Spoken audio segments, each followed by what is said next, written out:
Hello and welcome on back to another Telltale video. In today's one, we're going to look at the brand new TMNT, the Nightwatcher issue number 3. And this issue, oh man, it was so disappointing. So with this one, with how they were advertising this one, with it being a big mystery and saying that basically, oh, maybe things aren't what they're supposed to be, and maybe, you know, there's a bigger threat and all that kind of stuff. And I was really looking forward to that because I was very curious to see what this threat's going to be, the mystery, and everything like that. And also I was quite curious to see how they can be handling it in just one issue, or if it will be something which will be coming over into like issue 4 or something like that.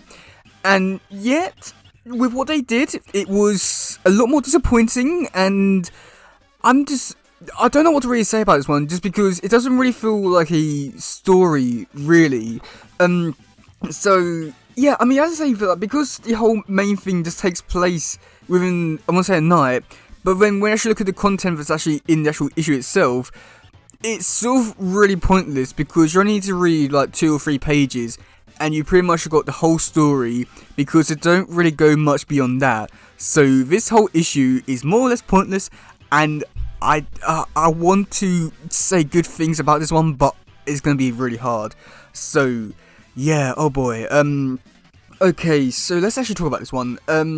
So with the first few pages, which basically cover everything about this issue, it goes on to explain that basically there was once this girl called Elijah, and she was with this family, with her family I should say, and she was successful, and then she was out one night, and that's when the mutant bomb went off, and she got turned into this mutant, which I will have to talk about in just a second, because but then after that, she started turn for the worse, and she started stabbing people in the streets and selling drugs. And after that, I don't know, the cops were after her, but they didn't do anything about it. They know where she lives. They didn't bother to go out and arrest her or anything like that. But I got Jenica. She goes out to try and find her, and she does. And then she's like, no, whoa, wait, I can help you. Just tell me what happens. And then we see on the next page, a journalist reveals a lot more about her story. So Jenica is more or less pointless in this whole story, and in this section here it is revealed that Elijah had cancer, and because she got turned into mutant, the people who were paying for her care, they stopped doing it because she was a mutant. So that led her to going down this path of trying to like sell drugs and all that to pay for her medical care, which I do think to be like an interesting thing. But also at the same time, I do feel like there was a better way that could have gone around this, and maybe so like more of a mystery, like maybe saying that like the, you know, like her getting turned into a mutant was able to cure cancer, but yet she was still under the impression that she was still had it, and went to like Dr. Joseph Barlow, who like told her to go to the Low Bow, and in return that Low Bow gets him like some medical equipment. I feel like that would have been a lot more interesting, like a really interesting story. That way, you can actually, you know, explore like both characters, set up some backstory and all that kind of stuff, expand the lore and history and all that kind of stuff, and actually give us a good mystery. But yet they don't, and I think that had they done that, I feel like that would have been a really great and interesting issue. But because they don't do that, and it's just this, it's not, and it's annoying and boring. Yeah, and then they take a really drastic turn here after this, because after this Elijah goes on. I think she goes on to a live stream and goes on explaining everything that happened. And I think at one point she does say that basically, like, even though all this happened, like, you know, it doesn't justify like the things that she does. So I do like that. I do think that's a really great message as well. But then at the same time, for the final bit, to properly get her out of the police investigation, Jenica decides to fake her death by blowing her up. And what I do find to be extremely weird here is that at the beginning of the issue, because I had put like comments throughout this whole thing, which I don't think worked really too well, especially with the mystery. It didn't add anything to it, just ruined the artwork in a way. I don't know, I feel like had they taken it out, it would have been the exact same story, and it would have been better maybe. But the comments at the beginning of it, I mean, I want to say this now, I did not read all the comments because they were just pointless, but the ones at the beginning were like, oh, this person, she's bad, we've got to kill her and all that kind of stuff. And then you read the ones at the end, like, oh my god, I can't believe they killed her. So, where do these people stand? Do they like her or do they not? I'm very confused about these ones, so, yikes. But then after that, Jenica just tells her to go over to Mutant Island to talk to old Tor about, being a mutant and the M-bomb and all that kind of stuff. And, yeah, so overall for this issue, it was a very disappointing one. And I wish I could be a bit more positive for this one, but I just can't. So yeah. So I want to talk about some aspects of this issue which I just don't think worked really all too well. So first off, I do want to talk about the artwork for this issue. Now, I do like Farrah Pay's artwork. I think that is really great. I do like how it's like cartoony, but also at the same time with the shading, it is little bit realistic in a way. And I do really enjoy that aspect of his artwork.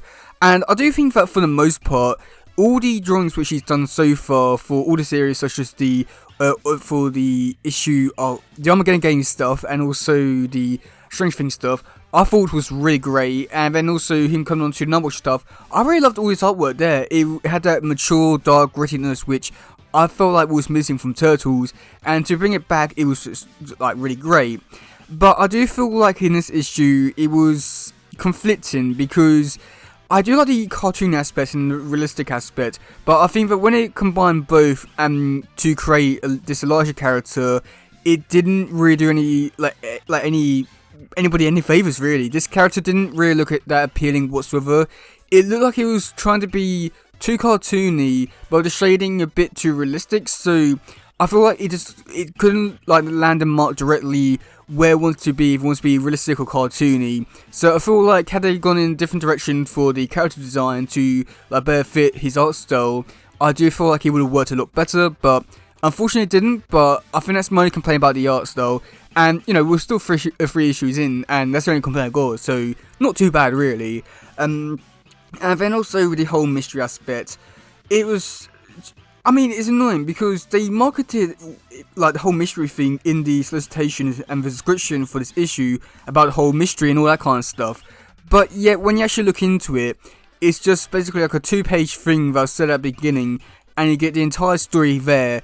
There's no real mystery whatsoever, other than Jenica asking like the lady, like, oh, where'd you get your drugs and all that, and that's when they start the big bad guy for this next like story arc and all that kind of stuff. So it wasn't really so much of a mystery, it was just done in 2 pages and that was it. And yeah, there was nothing really to his story, and it's annoying because this issue, I know it's going to be an important one because all the Labo stuff and all that kind of stuff, send him up for the big bad and all that kind of stuff, which I do think it could be interesting, but seeing that this is where it all came from, it's just very disappointing. I just don't know. It is supposed to be like the big thing that I'm supposed to be setting us up for this character, and I'm supposed to be scared of him. This is not the best issue to really set him up in because this issue was just disappointing. And then my final complaint is that this issue is skipped timelines, or not timelines, but like time skips and all that, because in last issue it was in the present day stuff and then did a backstory for Jenica, and I was under the impression that we're going to be continuing the story from where it left off in last issue and seeing how she became Nightwatcher. But no, we're back in the present and she's doing this kind of stuff. And I feel like if you're not really paying too much attention to all this kind of stuff, then you might get very confused. So, yeah. And then I'd say for some good stuff, like I already mentioned, I do think it's really great that they're setting Labo up to be a big threat. Whoever he may be, I think it's kind of cool to see a bear's mutant. It's cool to see him being set up here, but at the same time, because of how this issue played out, and then also another cool thing which I really did enjoy was one page where we did get to see like mugshots of other characters. It was like really cool to see like some other characters from the total universe, just like we got Wonder Punk Frogs, even Solus, which I thought was like really great to see. Other aspects of Jenica's life being incorporated into the series. It was just really great.